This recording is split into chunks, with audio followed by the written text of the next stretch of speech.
A multi-hyphenate is someone who does a lot of stuff and has a lot of passions. A woman who is a multi-hyphenate refuses to be defined by just one title. Know anyone like that? But what does it take to succeed when you're gonna juggle a bunch of things at once? The conventional advice is to just do one thing at a time and do it well. What does it look like to intentionally say, screw that advice? I'm working on all the projects that I wanna work on.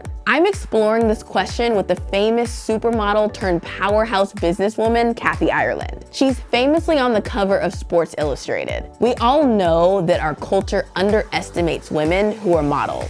But Kathy is not playing around with her business savvy. Her portfolio of billion-dollar companies ranges from socks to furniture to health to tech. So her career really embodies what it means to be a multi-hyphenate. So what's the formula for juggling lots of projects at once?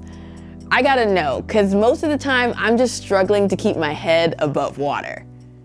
Okay, so this show is about leaning into your inner boss and unleashing your inner boss. And I want to start us off by playing a game, Kathy. I'm going to call this game the Model Boss Rapid Fire. Okay, so what I'm going to do is I'm going to show you some iconic modeling photos from you, but we're going to incorporate business into it. We're going to bring in the business. So what I want you to tell me is, for each photo, what was going on business-wise? Like, what kind of businesses were you working on, thinking about launching, and also what's happening in the photo? All right. Okay, let's start. You know what, Tara? This is such a great question. I got to tell you, ever since I started having children, life is a blur. It's like one year to the next. I think our children were very, very young. Chloe probably wasn't born yet. Yeah. That's how I gauge time. What was I thinking? Honestly, I can't remember. Had you launched a business at this point? Oh yeah. Okay. This is post business. This is what businesses were you working on around this time? A few years into it. Well, we started with socks in '93. Yeah. And I am picking up on that 90s vibe. I am thinking this was early 90s, and I'm thinking by this time the socks had grown into athletic wear, apparel. I had probably, in preparation for athletic wear, I went and got certified as a fitness instructor because I needed credibility. I didn't want to follow someone else's lead. I know enough to know that you can do your body a lot more harm than good if you're following bad instructions. So that's a big responsibility. So, okay, we can look at the clue. This is good clue finding in the photos. Let's maybe look at one more. All right. Okay, let's see. I think that was, goodness, this had to be in the 80s. Look at that short little Azadina Laya dress. Yeah! That was the 80s. I think it was a David Letterman appearance. Okay. And it was right around St. Patrick's Day. I'm pretty sure that's what it was. With the green. With the green, and I was playing a prank on one of my colleagues who had set up the time for the pickup from the hotel, and I pretended that he said, how did the interview go? Oh, they never picked me up, and it was just a whole funny thing. So was this before you had launched a business then? Yeah, this was very early on. Okay. Very, very early on. It was either right when we were starting the socks or just before. Okay. And had you been thinking about the sock brand for a while? So even if we look at your photos pre-first business in, I think, 1993, you were thinking about entrepreneurship, or no? Entrepreneurship always. I mean, since I was 4 years old, I've always worked and been entrepreneurial. The entire time I worked in the modeling industry, I was trying and failing at businesses. So I didn't necessarily know that I wanted to start my brand with socks. Yeah. Yet I was actually offered an opportunity to model a pair of socks, and not quite as glamorous as it sounds. Yeah. It was a tiny budget. And they weren't sure if they were going to use, maybe they just crop at the waist and get my feet. Okay. But it was a job offer when not a lot of job offers were coming my way. I was a pregnant, aging model at my kitchen table. And I really liked the people. Yeah. John and Marilyn Moretz from North Carolina, and just started the process. We started with surprise factory inspections because you learn a lot when you show up unexpectedly. Yeah. And I loved their how. I loved how they work. And I thought this would be, I don't want to model your socks, but this would be a really great place to start.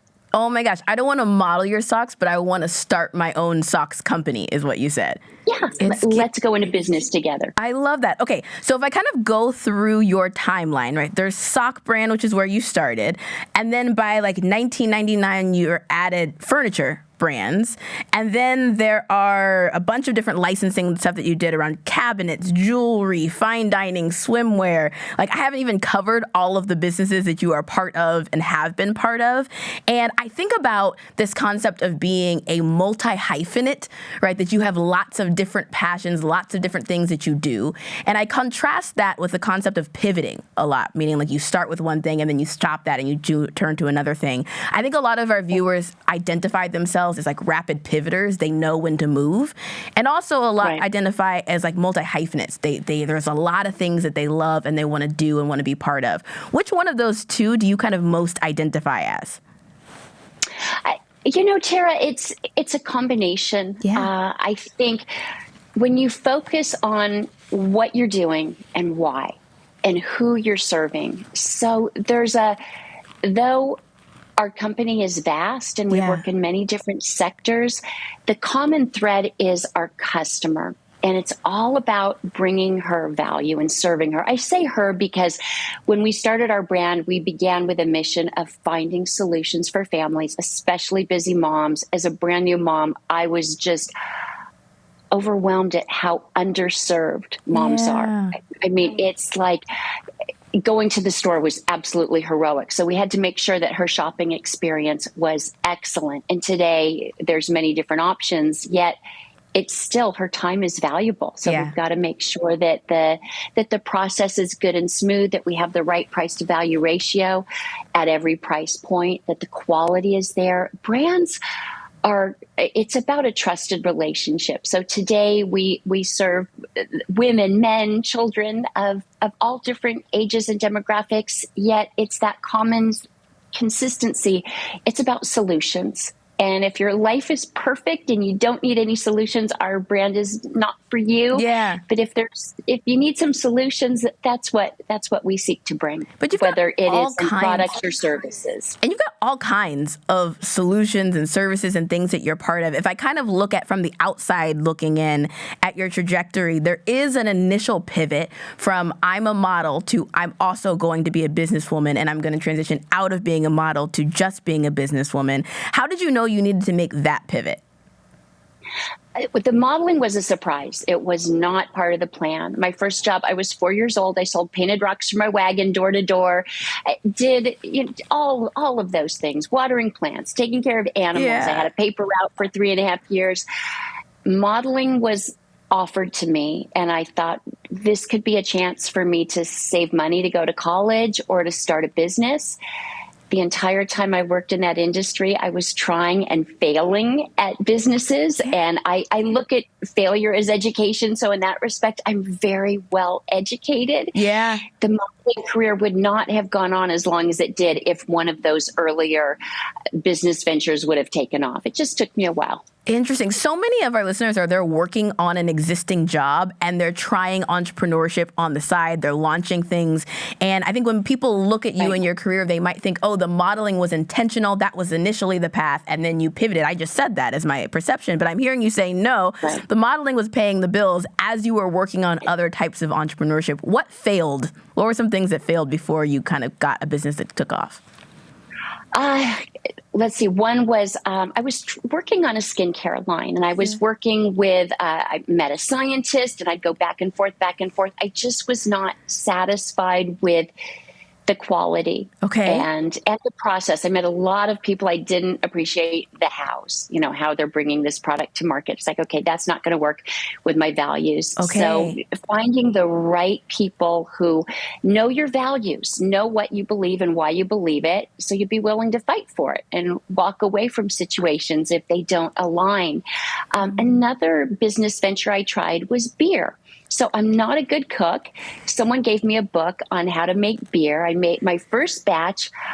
It was really good. Yeah. And I'm not a big beer drinker, but I made it. It's like, wow, the price to value ratio, the margins was really exciting. It's like, oh my goodness. Yeah. You can make a big profit with beer and alcohol. Well, I got a big head and I thought I was going to put those big brewers out of business. I invested time, my resources into that business.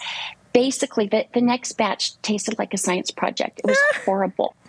I found this was in the 80s, and UC Davis had a brewing course, and I called the professor, said, do you have any grad students who might be interested? And I needed to learn. I needed to learn from people who were good.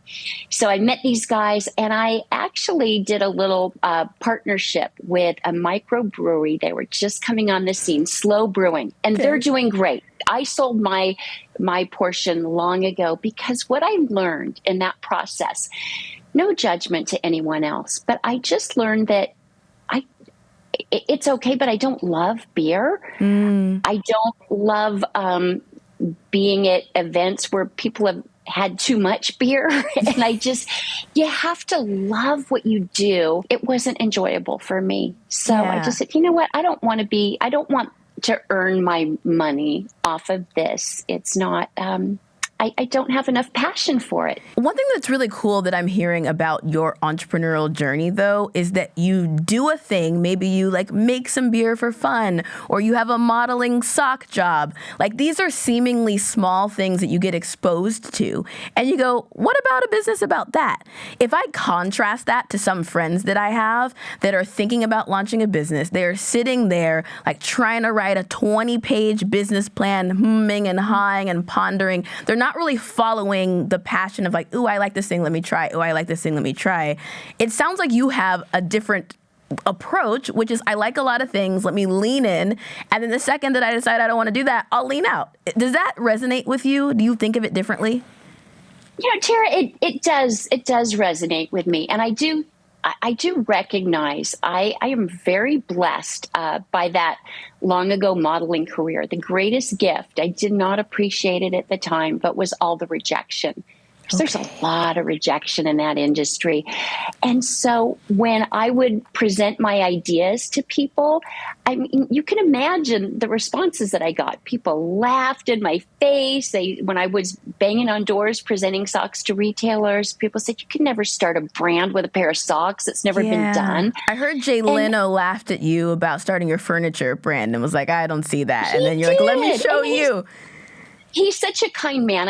He didn't mean any harm. He was just having fun. Yet, but that was I wasn't taken seriously. Yeah. It's wonderful to be underestimated. It's totally fine. You know what you want to do and how you want to do it. The rejection, no, means now we're talking. It's okay, first of all, I've got to be humble enough to learn. Is there something, I've done my research. I think you and I would be great partners. You would be a great retail experience for our customer. I've done my homework on you.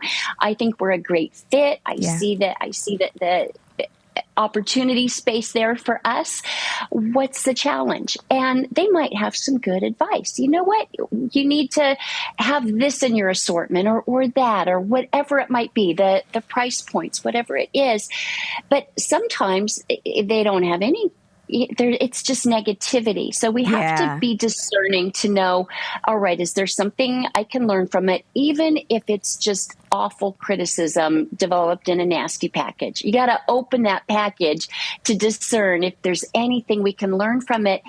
And then, you make the corrections if that's appropriate and say, all right, I'm going to come back. And I do recommend put it in your calendar 6 months later. I was maybe a little stalky. I'd come back the next day.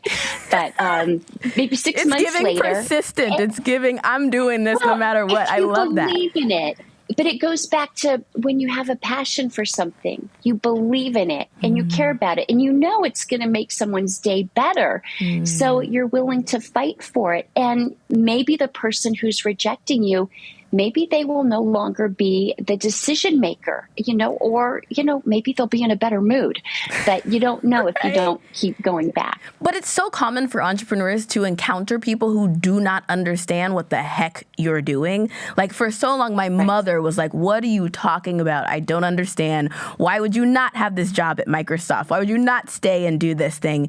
And I think, like, you have to, I'm hearing you talk about the reps that you've gotten in your modeling career to start of getting no's. And that maybe even if that person, let's say that person gives you feedback and says, no, and I don't really get it, at minimum, the value I'm hearing you say that you get from them is another rep of a no. Because you kind of have to be unafraid of the no's. Yes. Well, I love what you said there, Tara. Unafraid.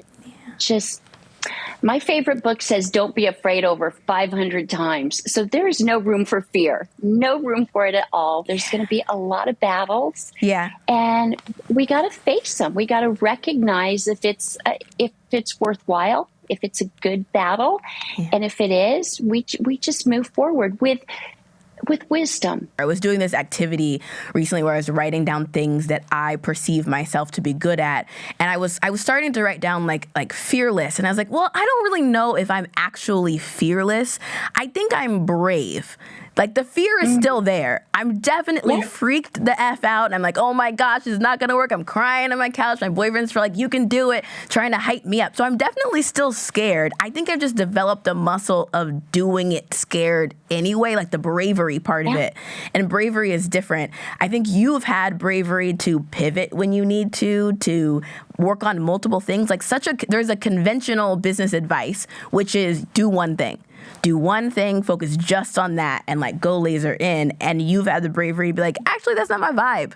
My vibe is I like different things and I get involved in different kinds of businesses. Like, we all have a different zone of genius in this front. But Kathy, I'm hearing you say that you can work on multiple things. I think if you work on multiple things, you tell me if this is true or false. If you're working on multiple things, you have to be good at delegating and getting help. Is that true?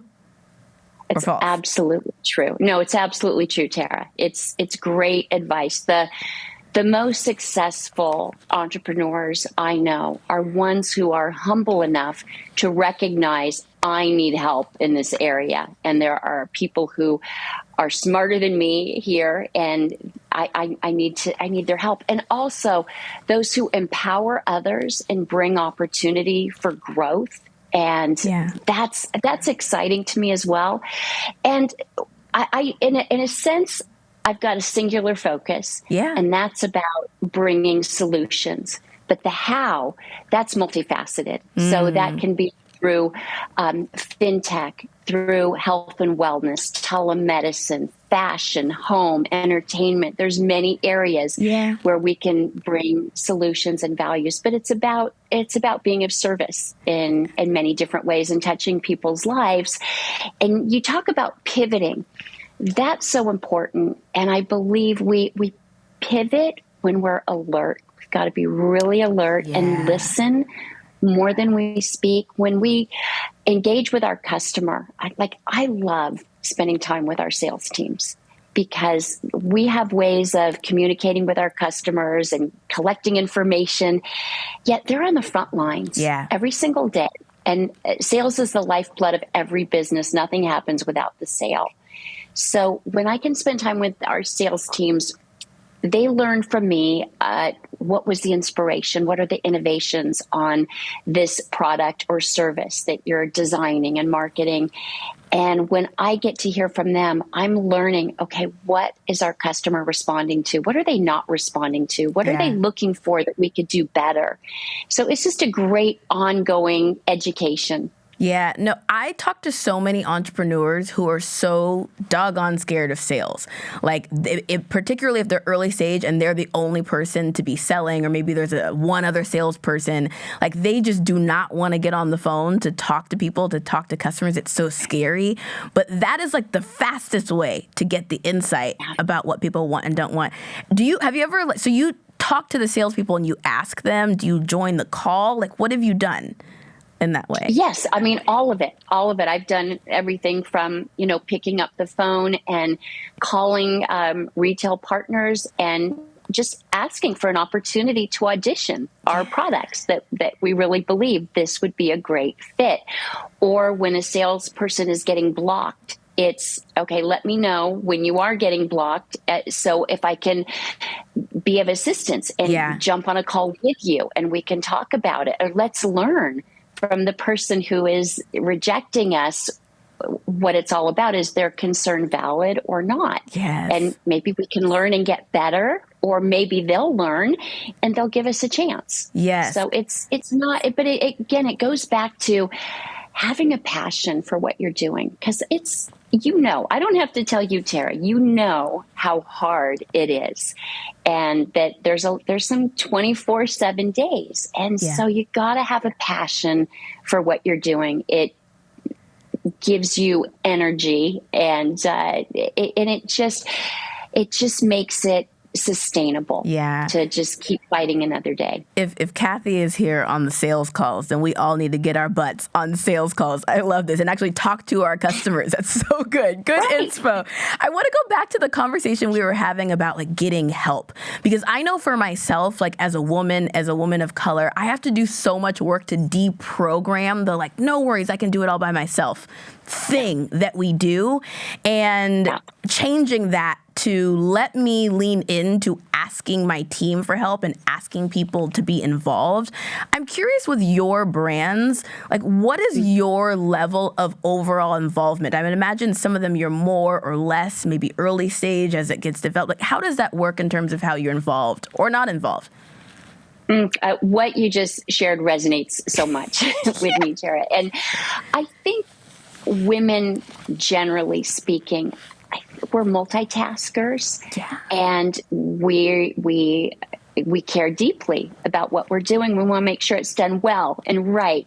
Yes. And we can take on too much. We have a hard time saying no. Yeah. I was 40 before I learned that no is a complete sentence.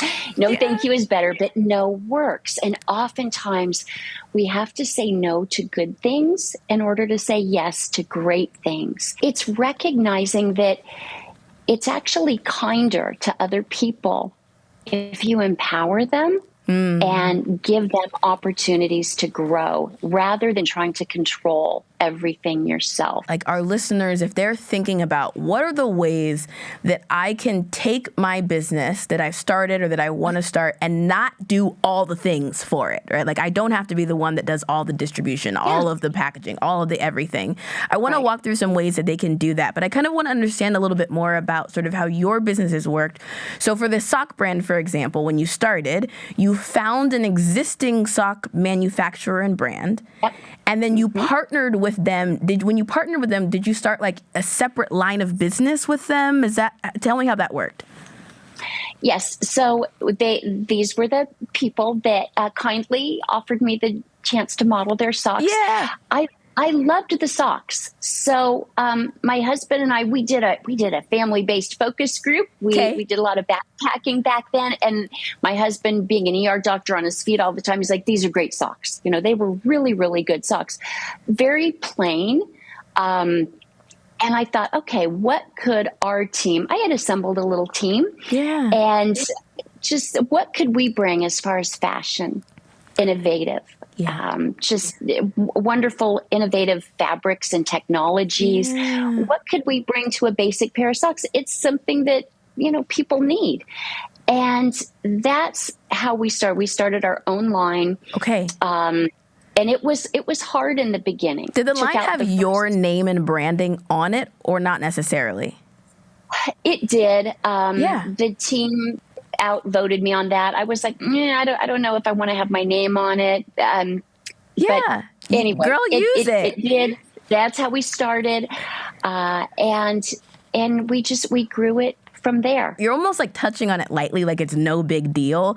The brilliance of building a business where you're not doing every single thing and where you're leaning on partnerships. And I want to kind of do a deep dive of what that could look like for some of our listeners, because sometimes it's hard to imagine if you're a woman entrepreneur, if you're starting an entrepreneur, like, what do you mean I could not do everything? So I'll give an example. Like, I'll give an example for myself. This podcast that I do, It is typical. Most of my friends do their own podcast and their own studio. And I partnered with Morning Brew to do this show, and they do a lot of the work for me.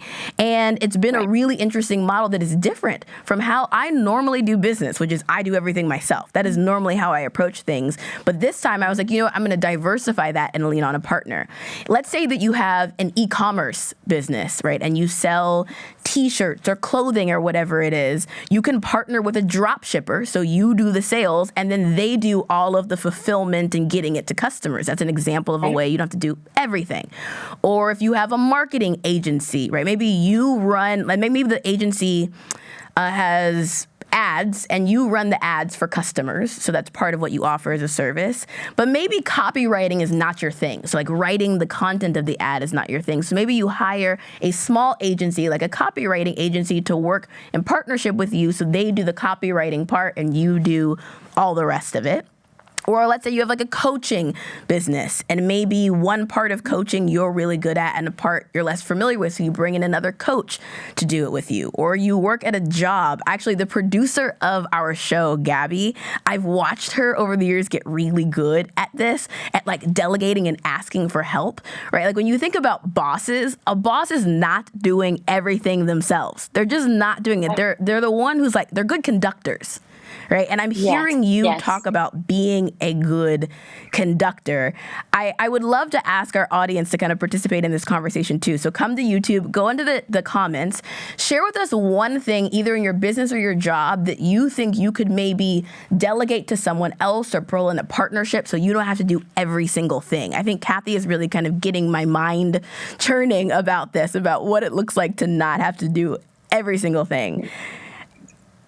And you know, Tara, for somebody who's just starting out too, you might not be able to afford the people that you need to hire. Yeah. That doesn't need to stop you. There are many ways you can work creatively. Okay. So perhaps you can go to a college and maybe there's a grad student who's really good at graphic design and maybe that's not your thing.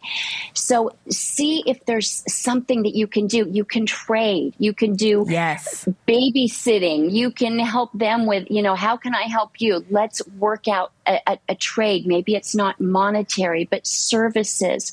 Also, you can think about, I say, make your contracts very carefully and just think forward and have terms that work for you, that give you an opportunity to renegotiate. Yeah. And maybe somebody gets a percentage of your company, of your business. And, you set the terms, make terms that are good. Right. So even if you don't have the money to hire people needed to get your business off the ground, there's ways of moving it forward. That's such a great point. I did so much bartering when I was starting. I remember there was a PR firm that I really wanted to work with, and I did not have the budget to work with them. And I got on a call with them, and instead of like me trying to figure out how I get what I wanted from them, I just kind of backed up and asked them, like, what are you guys up to with the business? What are you doing to scale? Like, what are your priorities? And it turns out that one of the things that they really wanted to focus on was building out more like sales funnels and sales marketing pages and things that I was particularly good at. So I was like, okay, I found an in here. Let me suggest that I help you with what you need and you help me with what I need. I had no money to pay them, but we did a barter and it worked out really well. So that's totally a good way. I love that, Tara. That's brilliant. That is absolutely brilliant. So inspiring. I know a lot of entrepreneurs where they do not want to be front and center the whole time for their brand. Like they don't want to be the face of it. And I think you've kind of had an interesting hybrid approach because you're licensing, you're using your name, you're using your brand, but it's not like your face plastered everywhere in the same way we see some other brands. What do you think would be a good, if someone wanted to research the way that you've done this and kind of found this middle ground hybrid? They're an entrepreneur. They don't want to be front and center the whole time. They're willing to do some, but they don't want to be the front and center only thing. What could we look at like in your archives to kind of see like how this has worked? Is it like social media posts? Is it how you launched a certain brand? Is there anything we could research to see how you've done that? When you come from the modeling industry, it's not the healthiest of industries, and you're made to feel old at a young age. It's there can be a lot of pressure in Yeah. that area. And so something that we developed was the aging of Kathy Ireland. Now, not everybody sees that the way I do, but the way I see aging is it is not dependent upon how I look. I'm going to grow old, and that's okay. Yeah. And I celebrate that. I'm not going to fight it. I'm not going to pretend that I'm 20 when I'm not. Yeah. And it's about our customer. So I would just say, know what you're doing, why you're doing it, and have a plan for sustainability. I want to go back to this document that you had, because you have a document internally at your company that is called The Aging of Kathy Ireland. Is that what you're saying? It's something you guys wrote up. Okay. And the premise of the document is to think about, what if Kathy doesn't want to always be the face of the brand? Is that kind of the point of it? Is it like how you age and how that the brand will transform with that? What's the document about? So it's how to have it be sustainable. So when I'm no longer in my 20s, how am I going to reach that 20-something customer? Yeah. How will the brand grow with me? What is the plan for that? And how will it not be dependent upon my outward appearance? Yeah. And, there's times when I have to remind, somebody gets a hold of a photo. It's like, no, don't be retouching. Yeah. It's okay. It's really, I think, for you to look how you look. Yes. And I think our customer, we built our brand on trust, on a trusted relationship. And I think our customer is smart enough to want that authenticity. And a celebrity endorsement is fine if you're a celebrity. I'm not, and I haven't been. So again, that's why our brand, it's not about me, it's about our customer. And celebrity can be very, it can be a very fickle thing. Yeah. It's not very secure. It's, so I would rather build something that wasn't based on if somebody likes me one week or doesn't the next week. It's not about that. It makes a lot of sense, and it is particularly relevant today in this age of social media, where so many people feel like in order to sell a product, they need to be a personal brand and posting every day, 3 times a day on social media with their face talking about the product. And I'm hearing you say that you literally have an internal document that talks about, like, how does the company diversify beyond just the way that you look at that time? How do you still serve different customers who respond differently to your personal brand?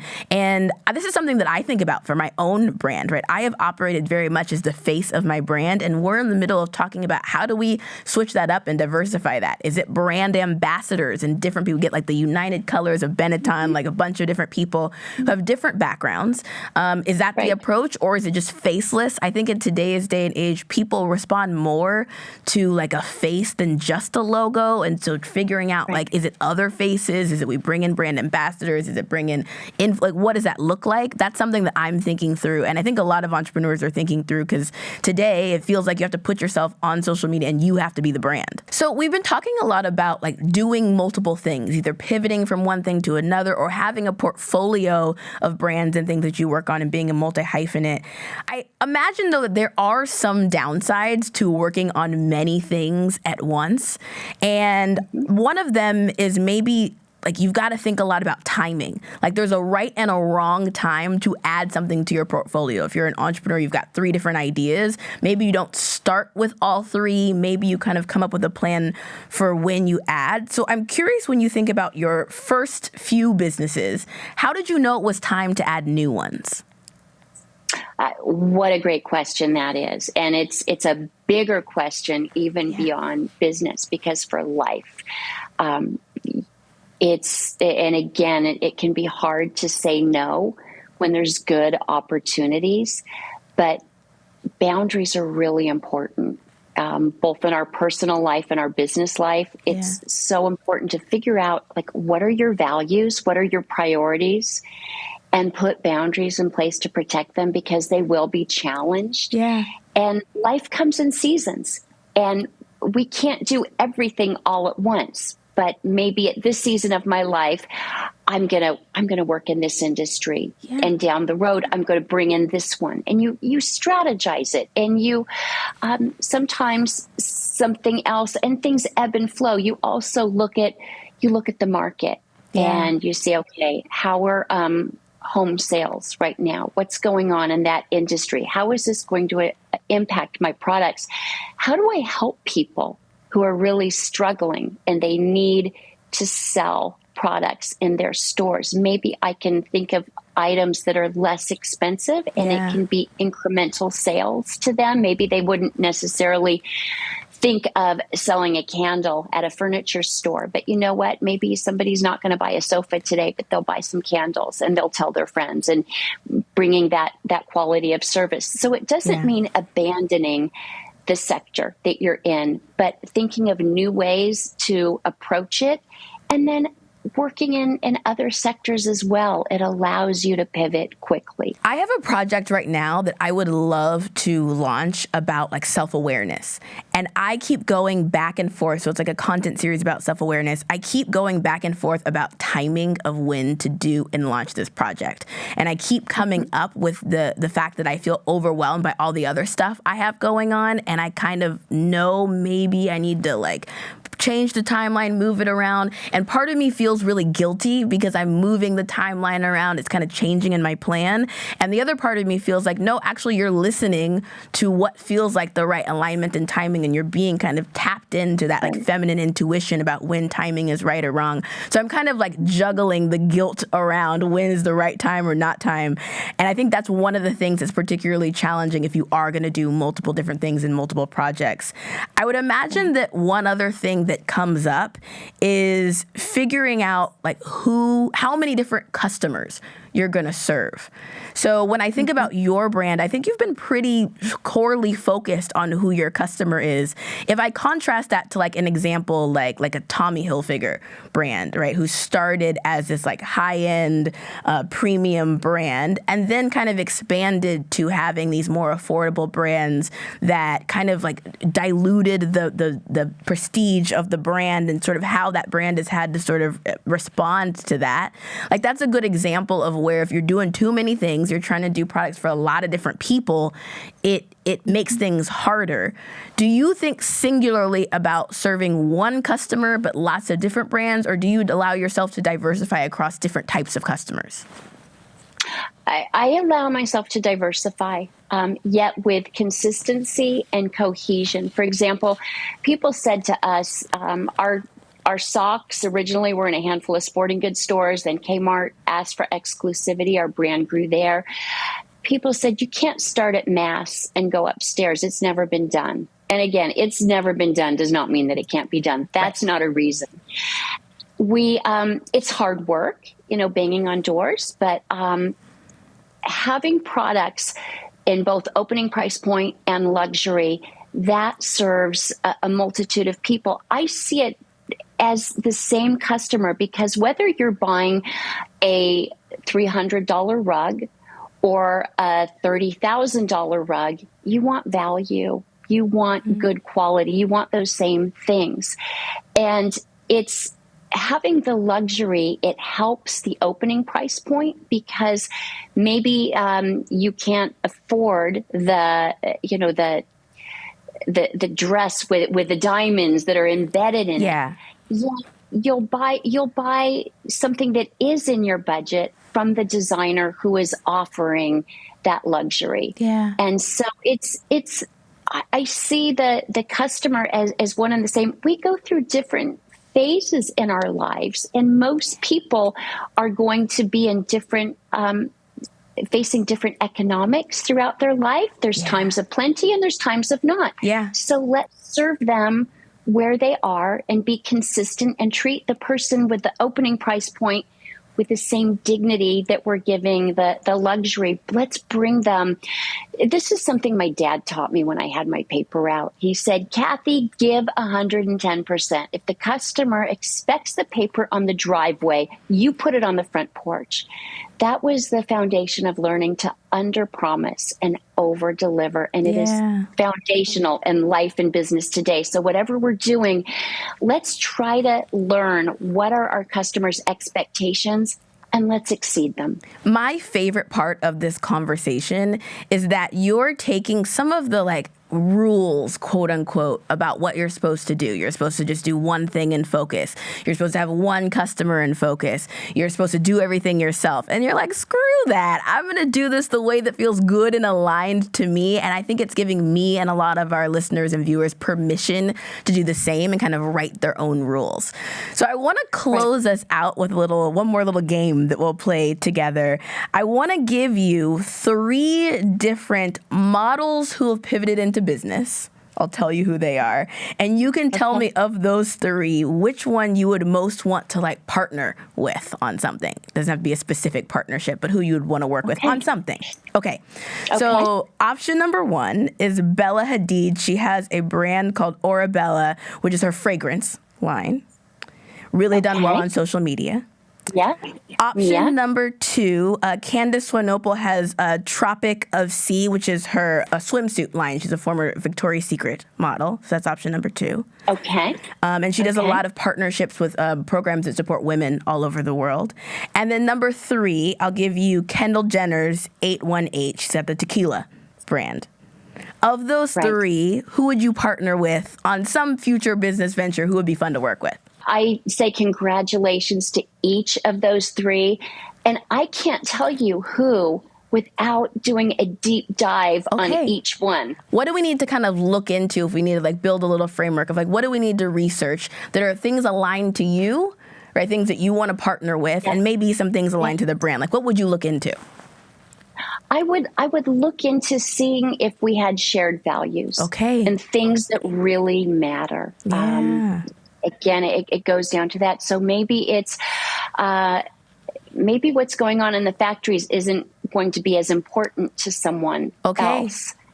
So that would be definitely one thing. Factory ethics. I want to know.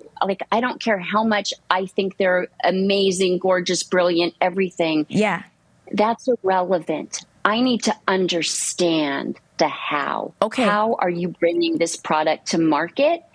And I need to understand your work ethic. I need to understand. So factory ethics, character. Factory ethics, your work ethic. What else that we're looking at? I need to understand character.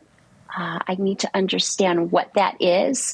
And I need to see a business plan. I need to see, what does it look like today? So I just, honestly, these women are all amazing, but I just haven't taken the time to learn about their business models to really get excited about partnering with any of them. I love that, especially since we're talking a lot about being a multi-hyphenate, working with other people in partnerships, and what you need to look into to determine if that person is a good partner or not to help you.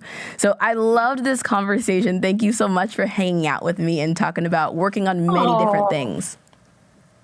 I have to tell you, I'm so inspired by you and proud of you for what you've done and what you've built in your young years. And I'm really excited for your future. Amazing. Thank you so much. We will talk to you soon.